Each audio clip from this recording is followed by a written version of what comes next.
It's called Just Looking. Some time ago, I hopped into the cosmic store for a peek. I wasn't in there to seek anything in particular, but honestly was ready to lift myself above subpar by finding something great. Something not found before. In truth, I went looking for God, though I had no idea what to believe.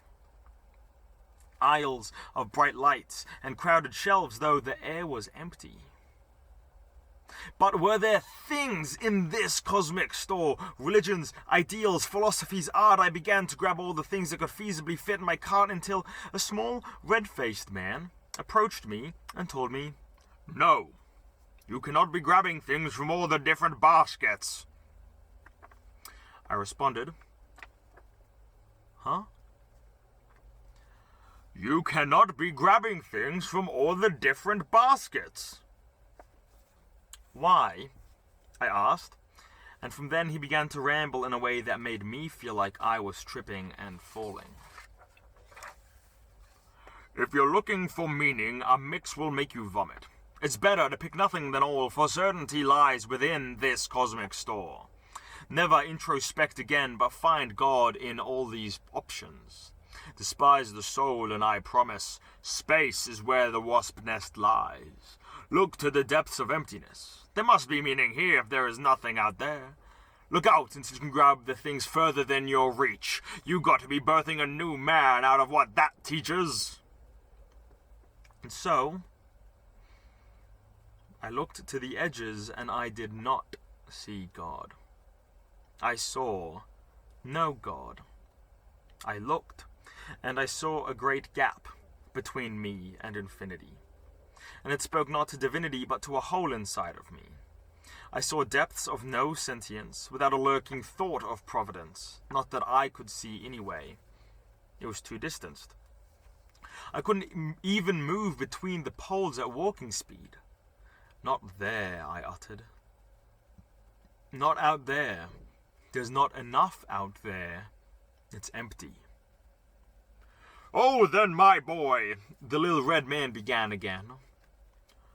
"Try thinking like a rhino the size of galactic flow. Just believe you could be breathing a portion of this sky, a tapestry only giants could be weaving. Believe me when you see the redwood trees growing, and perceive that it is but nature's knowing."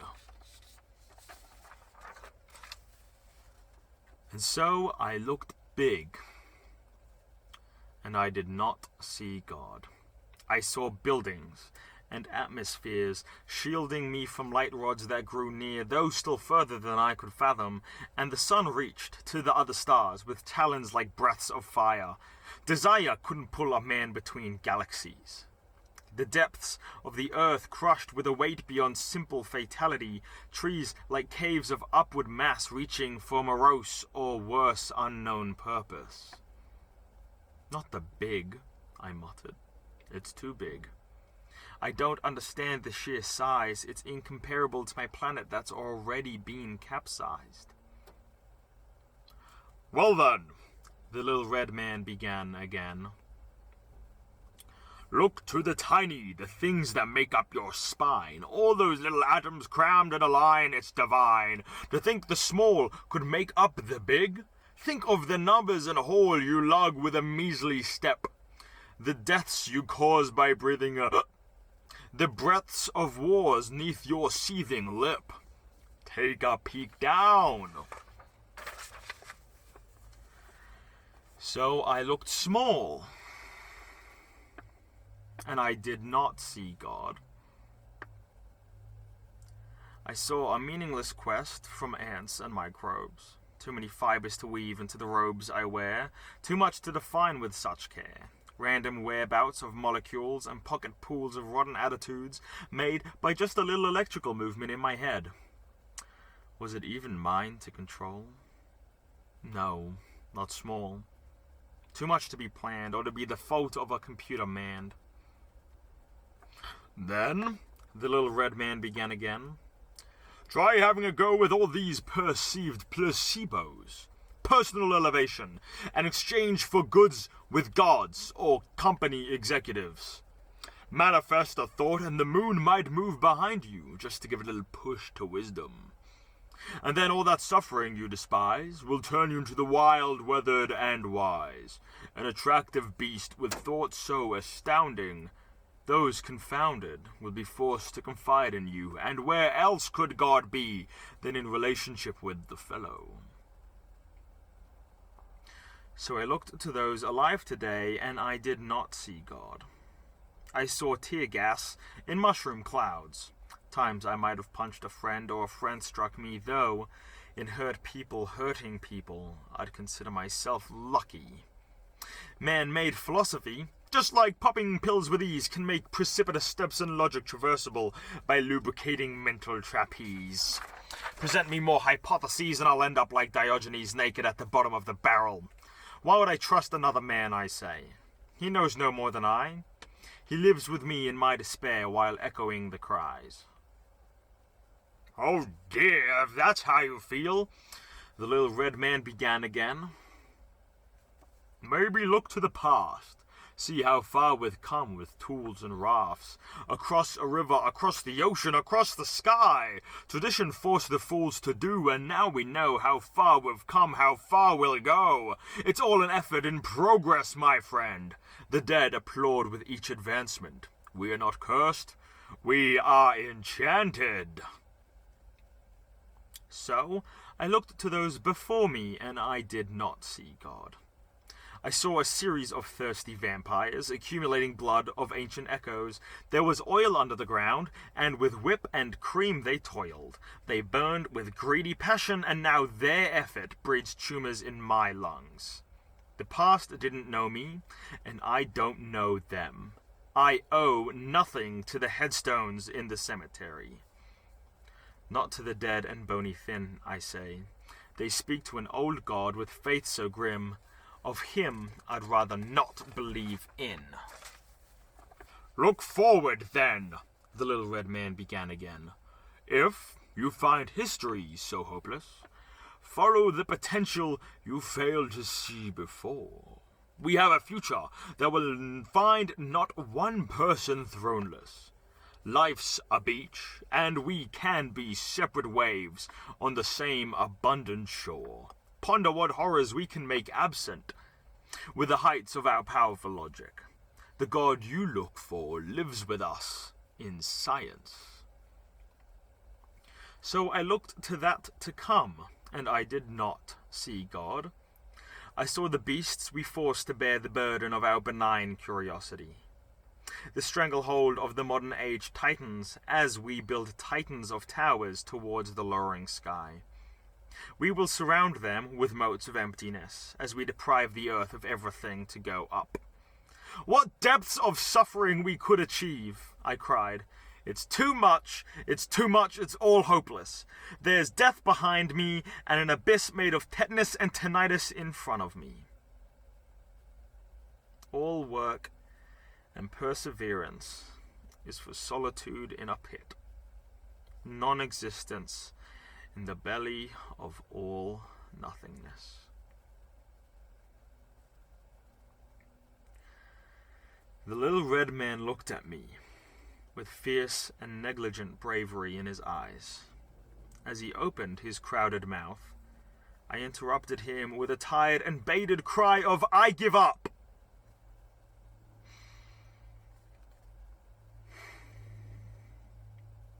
And then he said,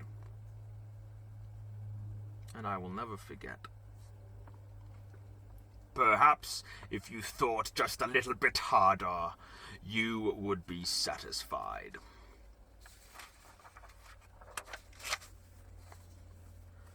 And so I looked to all those truths, and I did not see God. I saw an excuse for racism and for nihilism, secluded sadism and divided escapism. Nobody knew where to go, so how can direction be thrown into this awfully painful puppet show? I looked to all that I saw, and I did not see God. All I saw was fake, as if molded by human hand. clay landscapes my mind could portray, rhythmic repetitions going again and again as if some sick clown song made by some sick band. Immediately I thought, it's all shallow, and I see no God. The little red man said, I know that look in your eye. There is no God, no meaning, no purpose.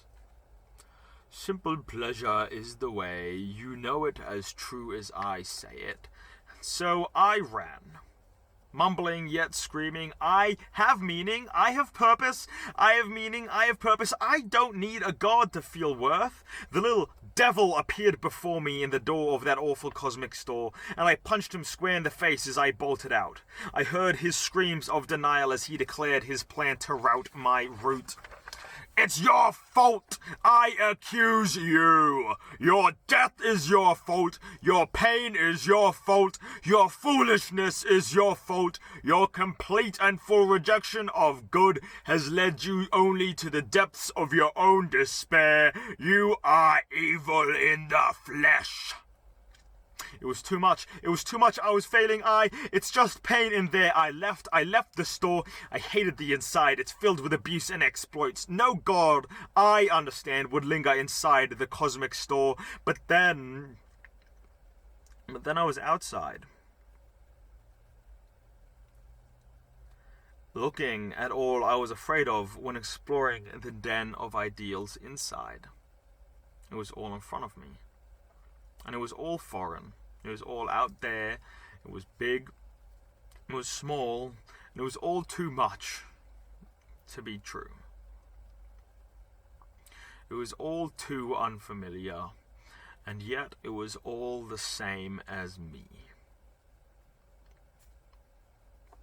If this was God's work, I couldn't see him in it. I looked out one last time and shuddered. Utter meaninglessness possessed everything. Eureka! Eureka! That's the meaning! All this pain! All this...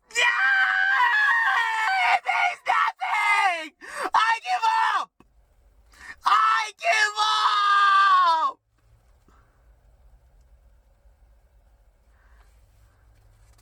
I give up.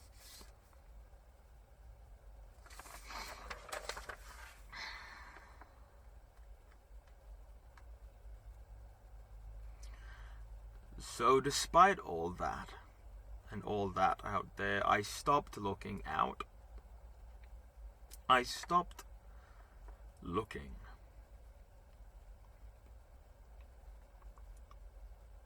But I listened, and a voice spoke. It was unfiltered, and it was moaning, and it was groaning in the same tune as me. I felt past my soul, and I felt an invisible God. I saw a man of the invisible God. I saw the man, and he saw deep in me. His eyes were wet, and he offered me the towel. He wasn't me, but he was so present. My actions, my needs, my creativity redeemed in the image of an invisible God. My anger, my justice, my distaste all came flowing in, perfected in the image of an invisible God. I looked in, and I saw what I couldn't see, but what I could feel. I looked into my life, and I saw footsteps, wobbly and pained, but direct and directed. A supreme cause and effect. They went too far back to see, but repeated an action as if the waves of the sea. Guided footsteps placing me here, now. And so I looked to God, and I saw a plain plan. A setting sun to say the end of a day, and a risen sun to remand the damned. The curtains opening another play to welcome in a holy clan. Down here we fight with logic like tic-tac-toe. And if we use a perfect strategy, we will never know a winner, but truth isn't bound by our rules, our thinking. Whoever wins the truth, we cannot choose. It seemed to produce a simple choice. Rest now or later. I looked up, and I saw a formless being, a consumer of galaxies, of planets, swimming in light like water. Rocks so sturdy a burly mammoth couldn't rock them. Time to depths inside our breaths we cannot reach so far as to find unreality, for God created to the ends of his reaches, and God knows how far that is. I looked down, and I saw my beating heart, scars on bothered skin like a chart of all those times I nearly died but was saved, though I cried bloody murderer on my body's nurturer. Scars of hot birds like phoenixes burning on my skin, turning like the pin in a wheel. Though I move in circles, God drives me forward. I am barred from deception by perception like marred swords made of tongues, but redemption calls. It's all there in when he says, I want to spend eternity with all of you. And I don't see the logic in that. But perhaps I am deluded by the stones beneath my feet, the books I hate, I love to read. If I were only ever bound to an iron lung, I would still be loved. If all I ever worked on was a defiant lunge, I would still be loved. I see a proof in life, and by this a continuous effort. This consistent second chance. Could I not see? Heavenly down like a meteor, to but a bed, then to dead, then to rise again. The blood that seeps into the dirt is not mine, but the blessing and salvation that comes from the divine. I look to the word. I looked to the world. I looked to truth. I looked to you. I see the formless God made flesh, reaching for relationship with me. All I see is a great mirror addressing my beautiful bleeding God that found me screaming. And now, when I look, I see people. Some who don't yet see.